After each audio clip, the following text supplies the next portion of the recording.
Hi friends, welcome back to my channel. എല്ലാവർക്കും Ponnoos kitchen വീഡിയോയിലേക്ക് സ്വാഗതം. ഇന്ന് ഡ്യൂട്ടിയില്ല, ഇന്ന് ഓഫാണ്. അപ്പോൾ ഞാൻ വിചാരിച്ചു എന്തെങ്കിലും ഒരു സ്നാക്സ് ഉണ്ടാക്കാമെന്ന് വിചാരിച്ചു. അപ്പോൾ വെറുതെ ഇരിക്കുമ്പോഴൊക്കെ ആണല്ലോ നമുക്ക് കഴിക്കാനൊക്കെ ഉള്ള ഒരു തോന്നൽ വരുന്നത്. അപ്പോൾ ഞാൻ ഒന്ന് രണ്ട് സാധനങ്ങൾ വെച്ചിട്ട് ഞാൻ ഇന്നൊരു സാധനം ഉണ്ടാക്കാൻ പോവുകയാണ്.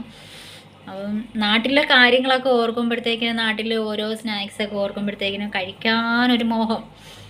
അപ്പോൾ അങ്ങനെ ഇരിക്കുമ്പോഴാണ് എന്തെങ്കിലുമൊക്കെ ഓഫ് ഡേ വരുമ്പോഴത്തേക്കിന് ചെയ്യണമെന്നൊരു താല്പര്യം തോന്നുന്നേ. അപ്പോൾ അങ്ങനെയൊക്കെ എന്തെങ്കിലും കാട്ടിക്കൂട്ടിയൊക്കെ ചെയ്യും. അപ്പോൾ ഒരു കുറച്ച് അരി ഇരിപ്പുണ്ട്. അപ്പോൾ ഞാൻ വിചാരിച്ച് എന്ത് ചെയ്യുമെന്ന് ഇങ്ങനെ ആലോചിച്ചപ്പോൾ ഞാൻ വിചാരിച്ച് വേറെ ഒന്ന് രണ്ട് സാധനങ്ങളൊക്കെ ഇരിപ്പുണ്ട്. അപ്പോൾ ഞാൻ വിചാരിച്ച് ഒരു അരിയുണ്ട തിന്നാനൊരു മോഹം. അപ്പോൾ ഞാൻ വിചാരിച്ചെന്നാൽ അരിയുണ്ട ഉണ്ടാക്കാം എന്ന് വിചാരിച്ചു. അപ്പോൾ അത് വീഡിയോ ആയിട്ട് ചെയ്ത് നിങ്ങളിൽ ഞാൻ എത്തിക്കുന്നതായിരിക്കും. അപ്പം നിങ്ങൾ ചെയ്യുന്ന രീതി അതിൽ നിന്ന് വ്യത്യസ്തമായിട്ടുള്ള ഒരു രീതിയാണ് ഞാൻ ചെയ്യുന്നത്. തന്നെയല്ല, ഒന്ന് രണ്ട് സാധനങ്ങൾ ആഡ് ചെയ്തിട്ട് സാധാരണ നമുക്ക് എല്ലാവർക്കും അറിയാമല്ലോ അരിയുണ്ട എങ്ങനെയാണ് അത് ഉണ്ടാക്കുന്നത്. നമുക്ക് യൂട്യൂബിൽ തന്നെ പല വീഡിയോസ് നമ്മൾ കണ്ടിട്ടുണ്ട്. അപ്പം ഞാൻ ചെയ്യുന്നത് ഒരു വെറൈറ്റി രീതിയാണ്. എനിക്കിഷ്ടമുള്ള സാധനങ്ങളെല്ലാം കൂടെ ചേർത്തിട്ടാണ് ഞാൻ ഉണ്ടാക്കുന്നത്. തന്നെയല്ല, കുഞ്ഞുങ്ങൾക്കും വലിയവർക്കും എല്ലാം കഴിക്കാവുന്ന ഒരു കാര്യമാണ്. എന്ന് വെച്ച് കഴിഞ്ഞാൽ ഹെൽത്തി ആയിട്ടുള്ള ഒരു സ്നാക്സാണത്. കഴിഞ്ഞ ദിവസം ഞാനൊരു വീഡിയോ അപ്ലോഡ് ചെയ്തു. അപ്പോൾ അതിനകത്ത് ഞാൻ സ്നാക്സ് എന്ന് പറഞ്ഞപ്പോഴത്തേക്കിനും ഒന്ന് രണ്ട് കമൻസ് എനിക്ക് വന്നു. സ്നാക്സ് എന്ന് പറഞ്ഞ് നോക്കിയിരുന്നു, പക്ഷേ ലാസ്റ്റ് അത് വീഡിയോസ് കണ്ടപ്പോഴത്തേക്കിനും അത് ഉഴുന്നുവടയായിരുന്നോ ഉള്ളിവടയായിരുന്നോ ഒക്കെ ഇങ്ങനെ. പക്ഷേ എനിക്ക് സന്തോഷം തോന്നി. അങ്ങനെയൊക്കെ എന്നോട് ഡയറക്റ്റാണ് മെസ്സേജ് അയച്ചത്. അപ്പം എൻ്റെ ഇൻറ്റിമേറ്റ് ഫ്രണ്ട്സാണ് കേട്ടോ. അപ്പോൾ അതുകൊണ്ട് സാരമില്ല. പിന്നെ നിങ്ങളെല്ലാവരും സുഖമായിട്ടിരിക്കുന്നു വിശ്വസിക്കുന്നല്ലോ. അപ്പം ഞാൻ ആ വീഡിയോയിലേക്ക് ഞാൻ പോവുകയാണ്. അപ്പം നിങ്ങൾ എൻ്റെ കൂടെ വരണം. അപ്പോൾ ആ വീഡിയോ ഞാൻ എന്തൊക്കെയാണ് ചെയ്യുന്നതെന്നെല്ലാം ഞാൻ നിങ്ങളിൽ എത്തിക്കുന്നതായിരിക്കും. അതുപോലെ തന്നെ നിങ്ങൾ എൻ്റെ ചാനൽ ആദ്യമായിട്ടാണ് കാണുന്നതെങ്കിൽ ലൈക്ക് ചെയ്യുക, ഷെയർ ചെയ്യുക, കമൻറ്റ് ചെയ്യുക, സബ്സ്ക്രൈബ് ചെയ്യുക. അപ്പം നമുക്ക് വീഡിയോയിലേക്ക് പോകാം. ഓക്കെ. അപ്പം ഞാനിവിടെ എടുത്തിരിക്കുന്നത് 1 ഗ്ലാസ് അരിയാണേ. അപ്പോൾ 2 സൈസ് അരി ഞാൻ എടുത്തിട്ടുണ്ട്, ചുമന്നരി വെള്ളയരി. അപ്പം എൻ്റെ കയ്യിൽ ഇത് രണ്ടും ഉണ്ടായിരുന്നു. അപ്പോൾ അത് കുറേശ്ശേ ഉള്ളായിരുന്നു. അപ്പോൾ അതുകൊണ്ട് ഞാൻ എടുത്തെന്ന് മാത്രമേ ഉള്ളൂ. അപ്പോൾ നിങ്ങളുടെ കയ്യിൽ ചുമന്നരി മാത്രമേ ഉള്ളെങ്കിൽ അതെടുക്കുക, അല്ല വെള്ളരി മാത്രമേ ഉള്ളെങ്കിൽ അതെടുക്കുക. രണ്ടും കൂടെ മിക്സ് ചെയ്താലും കുഴപ്പമില്ല കേട്ടോ. ഇത് ഞാൻ 2-3 പ്രാവശ്യം നന്നായിട്ട് കഴുകി ഒരു അരമണിക്കൂർ ഞാനിതൊന്ന് വെള്ളത്തിലിട്ട് വെക്കുന്നുണ്ട്, ഒന്ന് കുതിരാൻ വേണ്ടിയിട്ട്. സാധാരണ എല്ലാവരും കഴുകി അപ്പോഴും തന്നെ വറുത്തെടുക്കുന്നവരുണ്ട്, കുതിർത്തിട്ട് വറുത്തെടുക്കുന്നവരുണ്ട്. ഇപ്പം ഞാനൊരു അരമണിക്കൂർ ഞാനൊന്ന് കുതിർക്കാൻ വെച്ചിട്ടാണ് ഞാൻ വറുത്തെടുക്കുന്നത്. ഇപ്പം ഞാൻ ഏകദേശം ഒരു അരമണിക്കൂർ ഞാൻ കുതിർക്കാൻ വെച്ചിരുന്നു. അതിനെ ഊറ്റിയെടുത്തു. അപ്പോൾ കണ്ടില്ലേ, അപ്പോൾ ഒരു ശകലം ഒരു കുതിർന്ന് കിട്ടിയിട്ടുണ്ട്. സാധാരണ ചിലവർ അപ്പോഴും തന്നെ അങ്ങ് എടുക്കും. ഞാനൊരു പാൻ അടുപ്പത്ത് വെച്ചിട്ടുണ്ട്. ഇത് ഞാൻ ഒന്ന് വറുത്തെടുക്കട്ടെ. ക്ഷമയോടുകൂടി വേണം നമുക്ക് വറുത്തെടുക്കാൻ. ഇപ്പോൾ അപ്പോഴത്തെ റൂമിലൊന്നും ആരും ഇല്ലാത്തത് കൊണ്ട് എനിക്ക് സമാധാനപരമായിട്ട് ചെയ്യാൻ പറ്റുന്നുണ്ട്. മറ്റേതല്ലെങ്കിൽ സൗണ്ട് കാര്യങ്ങളൊക്കെ ആയിരുന്നേനെ. അപ്പോൾ ക്ഷമയോടുകൂടി വേണം നമുക്കുള്ള കാര്യങ്ങളൊക്കെ ചെയ്യാൻ. തീ കുറച്ച് ഇട്ട് വേണം നമുക്ക് വറുത്തെടുക്കാൻ കേട്ടോ. ഫ്ലെയിം കൂട്ടിയിട്ട് കഴിഞ്ഞാൽ പെട്ടെന്ന് ഇതങ്ങ് കരിഞ്ഞു പോകും. അപ്പോൾ ഫ്ലെയിം കുറച്ച് വേണം നമുക്കിത് വറുത്തെടുക്കാൻ. ഏകദേശം ആ വെള്ളമയമൊക്കെ മാറിക്കിട്ടിട്ടുണ്ട്. അപ്പം ഞാൻ ചെറിയ തീയിൽ ഇത് നന്നായിട്ട് വറുത്തെടുക്കുന്നുണ്ട്. അപ്പോൾ നമുക്ക് ഇത് വറുത്തെടുക്കുന്ന പരുവമെന്ന് വെച്ച് കഴിഞ്ഞാൽ ഈ അരിയെല്ലാം നന്നായിട്ട് പൊട്ടുമല്ലോ. നന്നായിട്ട് പൊട്ടി എല്ലാം കഴിയുമ്പോൾ നമുക്ക് മനസ്സിലാവും. സാധാരണ ഇത് പെട്ടെന്ന് കരിഞ്ഞു പോകും, തീ കൂട്ടി വെച്ച് കഴിഞ്ഞാൽ കരിഞ്ഞു പോകും. അപ്പം ടേസ്റ്റ് ഒന്നും കാണില്ല. അപ്പം ഈ ഒരു പരുവത്തിൽ എത്തിയിട്ടുണ്ട്.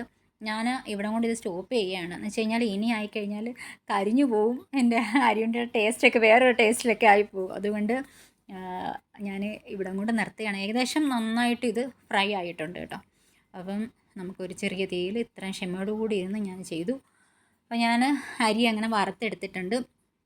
അപ്പോൾ ഇത് തണുത്തിട്ട് വേണം നമുക്കിന്നൊക്കെ പൊടിച്ചെടുക്കാൻ. ബാക്കിയുള്ള സാധനങ്ങളെല്ലാം ഞാൻ കാണിക്കുന്നുണ്ട്. ബാക്കിയുള്ള സാധനങ്ങളെല്ലാം നമ്മളൊന്ന് ഫ്രൈ ആക്കി എടുത്ത് എല്ലാം വെച്ചതിന് ശേഷം അപ്പോഴത്തേനും ഇത് തണുത്ത് വരും. ഫാൻ്റെ അടുത്ത് വെച്ചാലും മതിയാവും, പെട്ടെന്ന് തണുത്ത് കിട്ടും. അപ്പം തണുത്തതിന് ശേഷം വേണം നമുക്കിതൊന്ന് മിക്സഡ് ജാറിലിട്ട് പൊടിച്ചെടുക്കാൻ. അപ്പോൾ അത് ഞാൻ തണുക്കാൻ വെച്ചിട്ടുണ്ടേ. അപ്പോഴത്തേക്കിനും ഞാനൊരു പാനിനകത്ത് കുറച്ച് ബദാം, ഒരു അരക്കപ്പ് വരും ബദാം ഞാനിട്ടൊന്ന് ഫ്രൈ ആക്കി എടുക്കുന്നുണ്ട്. അപ്പോൾ നിങ്ങൾ ചോദിക്കും അരിയുണ്ടയ്ക്കകത്ത് ഇങ്ങനെ ബദാം ചേർക്കുന്നത്. ഇത് ഹെൽത്തി ആയിട്ടുള്ള ഒരു ഇതല്ലേ ബദാം എന്ന് പറയുന്നത്. അപ്പം നിങ്ങൾക്ക് കാഷ്യൂ ഉണ്ടെങ്കിൽ കാഷ്യൂ ചെയ്യാം, അതിട്ട് നമുക്ക് ചെയ്യാം. ഇപ്പം എൻ്റെ കയ്യിലിപ്പം ബദാം പരിപ്പ് ഉണ്ടായിരുന്നു, അതുകൊണ്ടാണ് ഞാൻ ഇതെടുത്തത്. നല്ല ടേസ്റ്റിയാണ്, ഹെൽത്തിയാണ്, പെട്ടെന്ന് പൊടിഞ്ഞ് കിട്ടും നമുക്ക് കേട്ടോ. ഈ ഫ്രൈ ആക്കിയിട്ട് നമ്മൾ പൊടിക്കുകയാണെങ്കിൽ നന്നായിട്ട് പൊടിഞ്ഞ് കിട്ടും. അതോടൊപ്പം തന്നെ ഞാൻ കുറച്ച് മുന്തിരിങ്ങ ഉണ്ടായിരുന്നു എൻ്റെ കയ്യിൽ. അപ്പോൾ ആ മുന്തിരിങ്ങയും കൂടെ എടുത്ത് ഞാനൊന്ന് ഫ്രൈ ആക്കി എടുക്കുന്നുണ്ട്. 2 സൈസിലെ മുന്തിരിങ്ങയാണ്. അപ്പോൾ അത് ഞാൻ ഫ്രൈ ആക്കി എടുത്ത് വെക്കുന്നുണ്ട്. അപ്പോൾ ഇതൊക്കെ കുഞ്ഞുങ്ങൾക്ക് ഭയങ്കരമായിട്ട് ഇഷ്ടപ്പെടും കേട്ടോ. സാധാരണ കുഞ്ഞുങ്ങൾ ബദാം നമ്മൾ വണ്ണമില്ലാത്ത കുഞ്ഞുങ്ങൾക്ക് വണ്ണം വയ്ക്കാൻ വേണ്ടിയിട്ട് വെള്ളത്തിലിട്ട് കുതിർത്തൊക്കെ കൊടുക്കുന്നവരൊക്കെ ഉണ്ടല്ലോ മാതാപിതാക്കൾ. അപ്പോൾ ചില കുഞ്ഞുങ്ങൾ ഉണക്കമുന്തിരിങ്ങ കഴിക്കാത്ത കുഞ്ഞുങ്ങളുണ്ടാവും. അപ്പോൾ ഇങ്ങനെയൊക്കെ ഒന്ന് ട്രൈ ചെയ്ത് നോക്കുകയാണെങ്കിൽ തീർച്ചയായിട്ടും ഉപകാരപ്പെടും കേട്ടോ. അപ്പോൾ നിങ്ങളിതൊന്ന് ട്രൈ ചെയ്ത് നോക്കണം. ഞാൻ എല്ലാം റെഡിയാക്കി വെച്ചിട്ടുണ്ട്. അപ്പോൾ അരിയൊക്കെ തണുത്തിട്ടുണ്ട്. ഇതൊന്ന് മിക്സിയുടെ ജാറിലിട്ടൊന്ന് പൊടിച്ചെടുക്കണം. ആ നേരം കൊണ്ട് നമുക്ക് ഇതിലേക്ക് നമുക്ക് പ്രധാനപ്പെട്ട ഒരു സംഭവം ചേർക്കേണ്ടതായിട്ടുണ്ട്. അപ്പോൾ 2 അച്ച് ശർക്കര ഞാൻ എടുത്തിട്ടുണ്ട്. ഇതിപ്പോൾ എനിക്ക് ഒരു 1/4 ഗ്ലാസ് അധികം വന്നിട്ടുണ്ടായിരുന്നു. ഞാൻ 1 ഗ്ലാസ് അരിയല്ല എടുത്തത്. അപ്പം നമ്മുടെ ആ അളവിനനുസരിച്ച് എത്ര ഗ്ലാസ് അരിയാണ് എടുക്കുന്നത് അതിനനുസരിച്ച് നമുക്ക് ശർക്കര എടുത്താൽ മതിയാവും. ഇതിപ്പോൾ എനിക്കൊരു 1/4 ഗ്ലാസ് അധികം വന്നിട്ടുണ്ടായിരുന്നു. നന്നായിട്ട് ഉരുക്കിയെടുത്തിട്ടുണ്ട്. ഇത് അരിച്ച് വേണം നമ്മൾ ആ പൊടിയിലേക്ക് ഒഴിക്കാൻ വേണ്ടിയിട്ട് കേട്ടോ. അതിനകത്തൊക്കെ മണ്ണും ചെളി അതും ഇതൊക്കെ കാണുമല്ലോ, പൊടിയൊക്കെ കാണുമല്ലോ. അപ്പോൾ അതുകൊണ്ട് അരിച്ചെടുക്കണം. ഈ ഒരു പരുവത്തിലാണ് ഞാൻ പൊടിച്ചെടുത്തത്. ചെറിയൊരു തരിതരിയായിട്ട് ഇത് കിടക്കണം കേട്ടോ. അത് നല്ലൊരു ഭസ്മം പോലെ നമുക്ക് പൊടിച്ചെടുക്കേണ്ട ആവശ്യമില്ല. അപ്പോൾ അരി ഉണ്ടല്ലേ കടിക്കാനൊക്കെ കിട്ടണമല്ലോ ഇടയ്ക്കൊക്കെ അരിയൊക്കെ. അപ്പോൾ അതാണ് ടേസ്റ്റ്.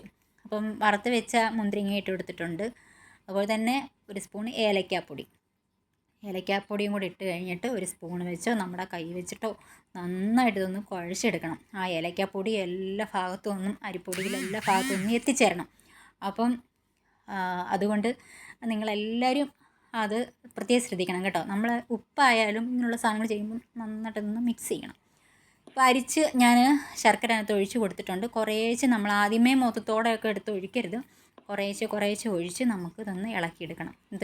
ഇത് കൂടിപ്പോയി കഴിഞ്ഞാൽ നമുക്ക് ഇങ്ങനെ ഉണ്ട പിടിക്കാൻ പറ്റത്തില്ല, കൈവച്ച് ഇങ്ങനെ പിടിക്കാൻ പറ്റത്തില്ല. അപ്പോൾ അതുകൊണ്ട് കുറേശ്ശെ ഒഴിച്ച് നമ്മളത് ശ്രദ്ധിക്കണം. അപ്പോൾ ഈ ഒരു പരുവത്തിലെടുത്ത് നമ്മളൊന്ന് ജസ്റ്റ് ഒന്ന് ഇങ്ങനെ പിടിച്ച് നോക്കുക. അപ്പം ഇത് നമുക്ക് മയം കിട്ടത്തില്ല, പൊട്ടിപ്പോവും. കണ്ടില്ലേ? അപ്പോൾ അതുകൊണ്ട് ഈ ഒരു പരുവത്തിലേക്ക് ഞാൻ കുഴച്ചെടുത്തിട്ടുണ്ട്. അപ്പോൾ നമുക്ക് പിടിച്ച് നോക്കുമ്പോൾ അറിയാം നമുക്ക് ഉരുള പിടിക്കാനായിട്ട് നമ്മുടെ കയ്യിൽ കിട്ടും.